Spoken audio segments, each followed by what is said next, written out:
All right, what I want to make up today is this slide, well, not actually the slide assembly. This is going to retain the slide assembly for the locking mechanism on the sliotar. So that slide assembly will fit inside here and is tapered. So it's fairly straightforward, 80 long, 28 by 27.5. And I got a bit of stock from my father's workshop. There's a bit of inch and a quarter by inch and a quarter, roughly 32 by 32. So we'll lock this down. Just got to bear in mind that this is cold rolled. Now I'm just got to be aware that when I start cutting in here that this may move, so I need to allow some final machining. So we'll rough it out first, do the final machining afterwards to try and take out any stress relieving that may occur in that. Okay, I've done a reset up of this block. We're going to mill it all the way around. Well, not the ends, I've got them to length at the moment. We're going to mill these two faces in the one setup, and then we're going to take a little bit off the top. That way I can be sure that these two faces here are dead parallel with each other, and this face will be dead square with this one here. Even though it's cold rolled, you will find there are discrepancies in the squareness of the block. So I'm going to take a minimum amount off the back here, and then we'll take the rest off the front there, and we'll leave it about a mil up on size.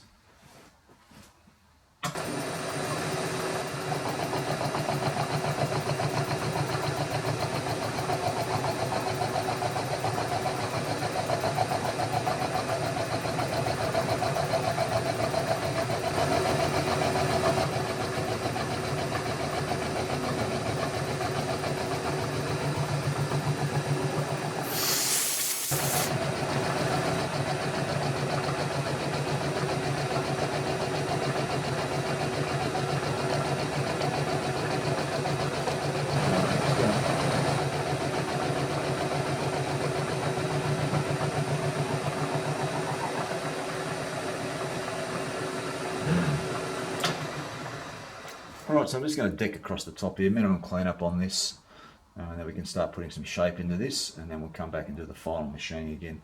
As I said, we just got to let that material move, let the stresses out of it, and we'll do the final machining on it.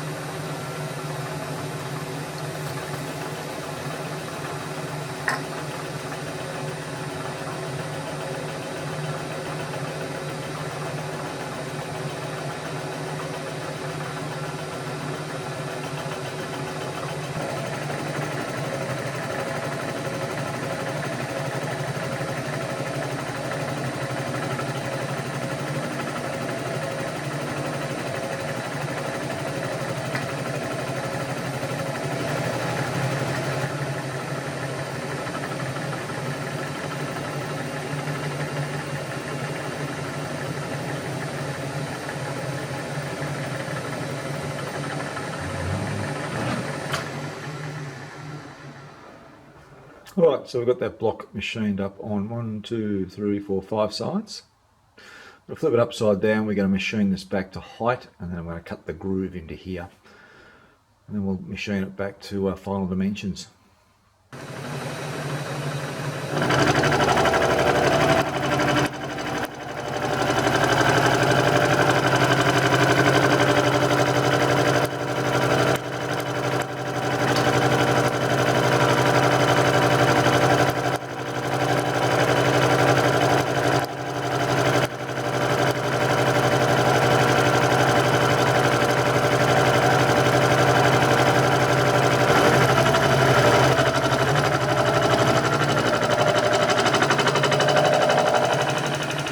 Well, I'm going to start cutting the slot that tapered slider is going to fit into.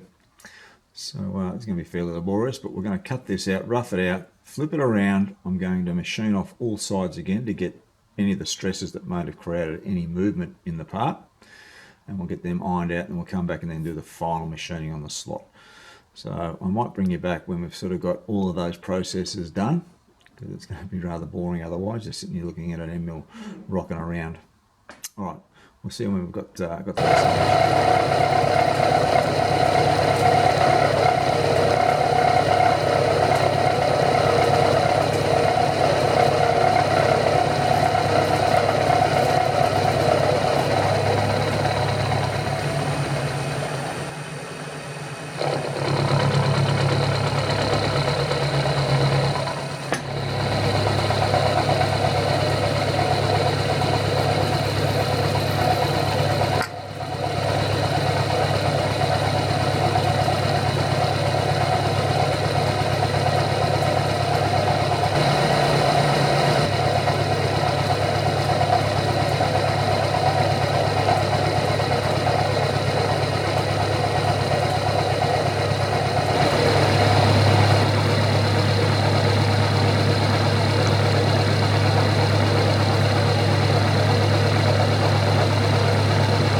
Alright, final spring cut on this slot, open slot, I guess.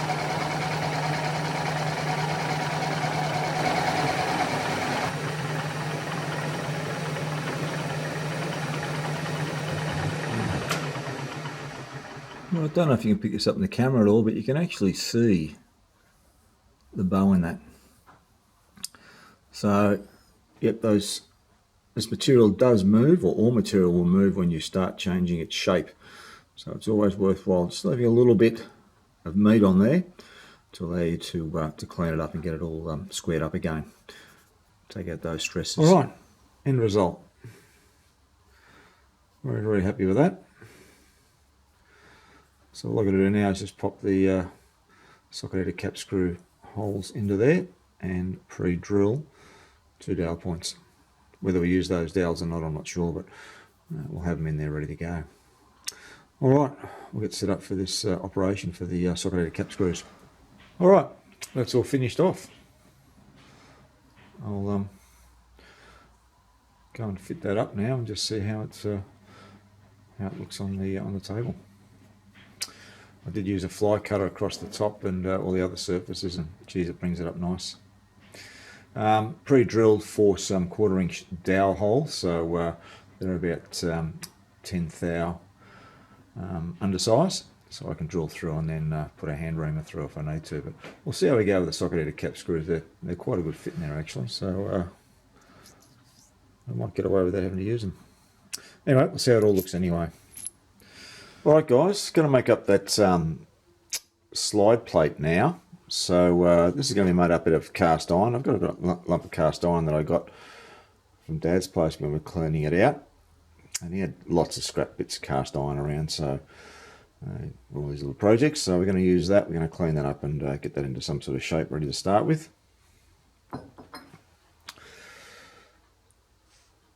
This is what's going to slide in that plate that we made up just previously. It's captured into that. Little insert here which is going to have a hardened steel insert put into it. So we're going to make that up to suit there. Fairly straightforward. The idea of this is as this gets drawn back, the pin that's going to be impinging onto that gib will be pushed in and lock the table. But this is also going to do something else for me as well, hence the reason for this type of design, but we'll get into that a little bit later. Alright, I'll get that scrap bit of cast iron sort of cut into some sort of shape and cleaned up, and we'll come back and we'll make a start on it. Alright, so that's the lump I've cut out.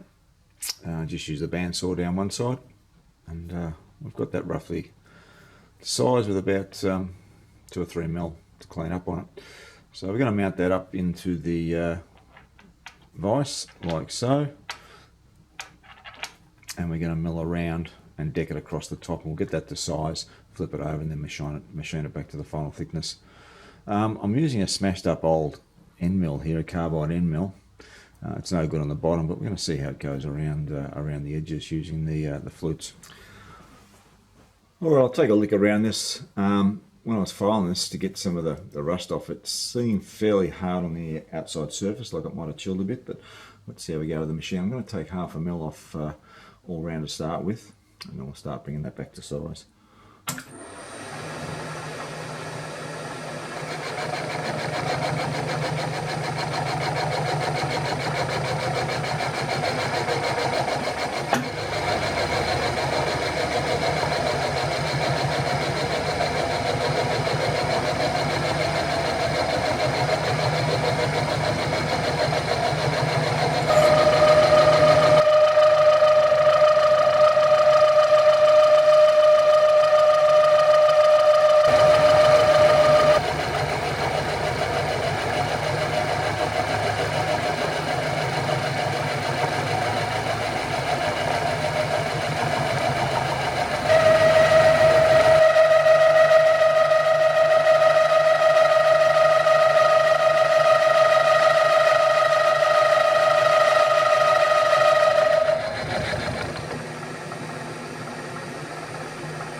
Alright, I'm going to bring all this back to size, and we'll bring you back when we've got to that stage, because my camera's about to run out of batteries.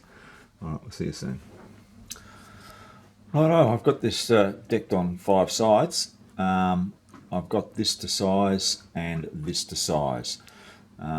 This height here is going to be a hand fit into the bolster plate that we've already made. That's I've got fitted up on the underside of the slide. So I want that to be a precision fit underneath. So we're going to hand file that and hand fit that into place, so we've got no wobble in this at all when it's actuating. There's a lock. All right, I'm going to flip this over. We'll get this machine back. I'm going to leave it about 2 or 3 thou up on size, and as I said, we'll hand fit that back.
Alright, I'm going to give this face a lick. It's only just nipping up, so we're going to go about 1/2 thou or so.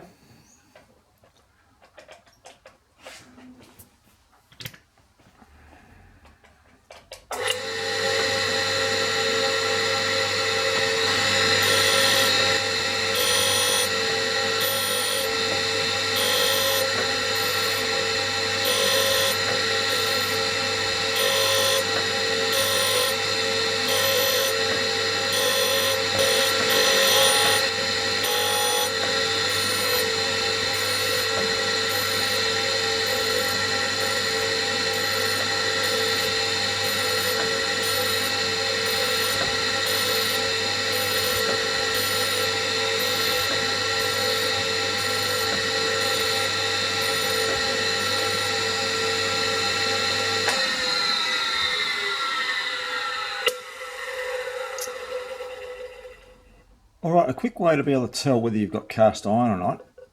Mightn't picked up on the camera, but if you have a look at the colour of the sparking, it's a rich red colour, and they tend to be like little short dart type sparks as well. So if you've got some material you don't know what it is, just take to it with a grinder and have a look at what the spark colour is and what the shape of the sparks are that are coming off, and you can tell fairly quickly whether it's cast iron or if it's steel. Alright, so that's where that little block is going to sit. I've still got to cut the 5-degree taper on this yet, but we're just trying to fit that in there now.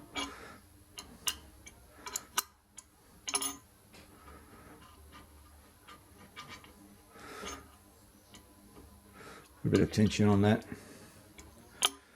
That's just nipped there, so another thou or two to go. It's very, very close. If I just back these off a little bit, that starts sliding. Just nip up again. It's just catching there. All right, I'll go back to the grinder and I'll take another thou off. And I'll bring you back and we'll see how that's fitting up. Alright, just a little bit tight down this end here. I'm just going to use my emery cloth and just take a little bit off the base there. Just give that a light rub to get that where I want it. But that's the sort of fit. It's just catching there. But take a little bit off there, lap it up a bit, and we'll see if we can get close.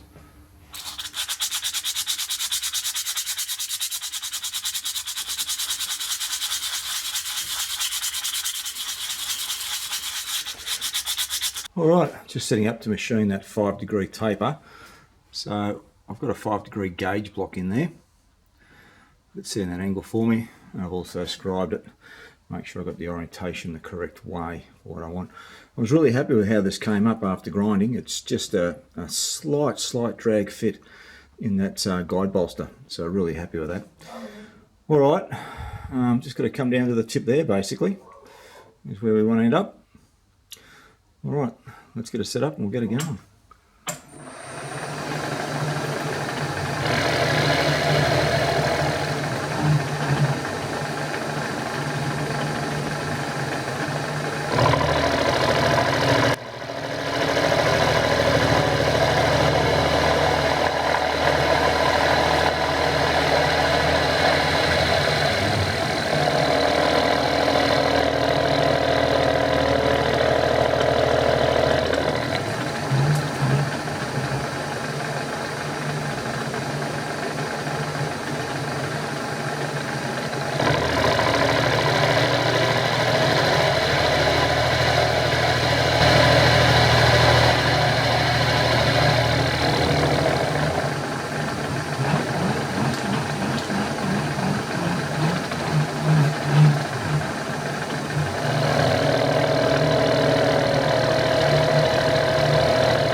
Alright, happy with that. That actually split the line perfectly. Alright, got to get set up now to cut this pocket out for our hardened gauge plate, wear plate that we're going to put into place. So we'll get set up for that now and we'll bring you back when we're ready.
Alright, that's our pocket cut.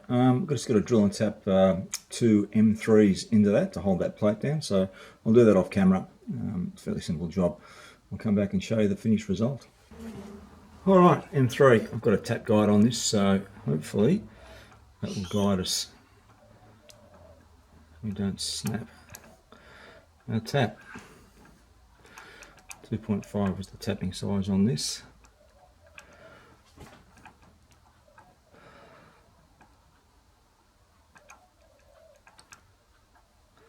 Be very, very careful.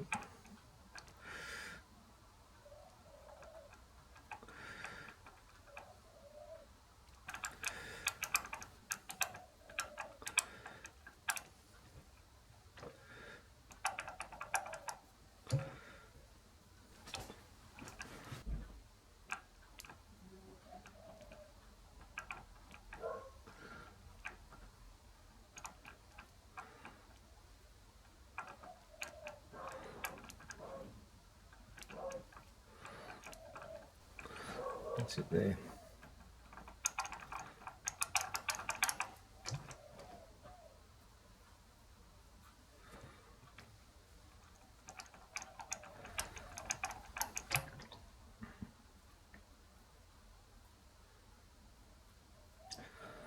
All right, all done. Very successful. I'll take that out, deburr it, we'll have a look at it. All right, just got to drill and tap an M8 for the drill bolt into the end face.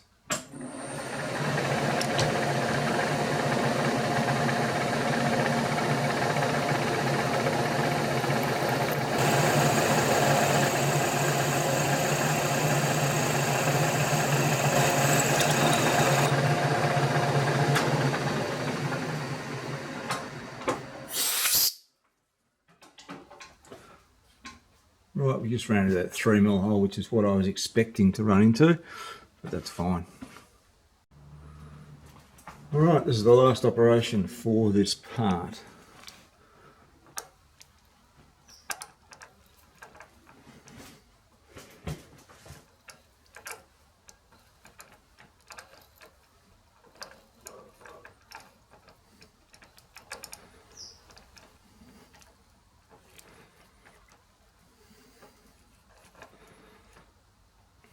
That's it.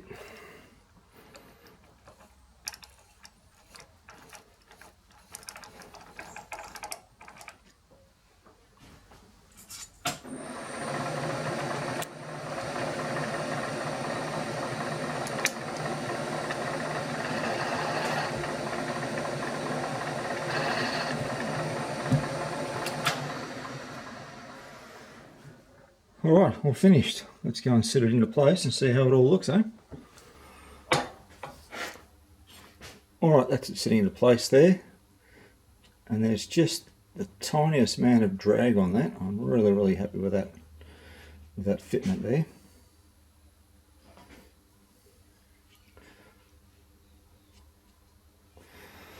Alright, next job we've got to do is make up this hardened plate that we're going to fit into place.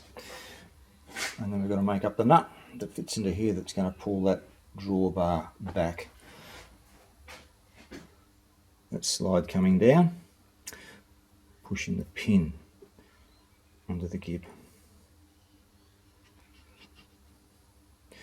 Now, I'll show you another. Well, I might wait until we've got this done, but this is also going to serve another purpose. Not just for locking the gib strip into place and locking the table into place. But we'll talk about that a little bit later on. Hence the reason for this particular design.